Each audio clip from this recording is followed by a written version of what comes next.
खुलुमबाय नोंथांमोन गासैनिसिमबो गोरबोनि खुलुमनाय बावहरबाय दिनै गोजां बोथोराव थान्दाजों जोङो बयबो गगा मोनो बेनि थाखाय मोनसे सलुशन लानानै फैदों जायफोरहानोखि गगा मोनदों आरो डक्टरनि मुलि जानो गिदों डक्टरनाव थांनो गिदों बिसोरनि थाखाय मोनसे सिम्पल आइडिया सिम्पल माने राहा लामा खायसे खायसे माने डक्टरनाव थांनो गिनानै मा जायो फार्मासिफोरनाव मुलि बायनानै जायो बेनिफ्राय टेब्लेट जायो आरोना ओमफ्राय टेब्लेटआ जेनेबा जानाय समावल' हामबाय बेनि उनावनो जाफिनो थिग जुदि नोंथाङा बेफोरबायदि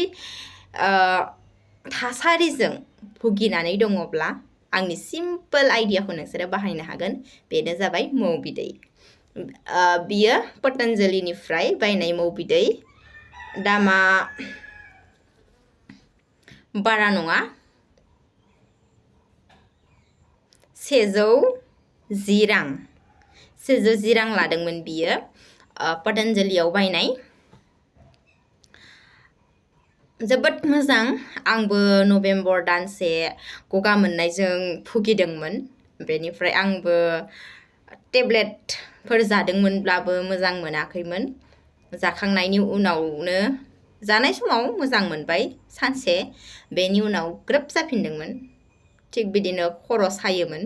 नाथाय जेब्लानिफ्राय आङो मौ बिदैखौ बेखौ बाहायबाय बेखौ बाहायखांनायनिफ्राय खर' सानायाबो गैया जाबाय लोगोसे गगा मोननायाबो हामबाय दा आं दिनै मोजां देहायाव फैफिनबाय नोंथांमोनाबो बेखौ बाहायनो हागोन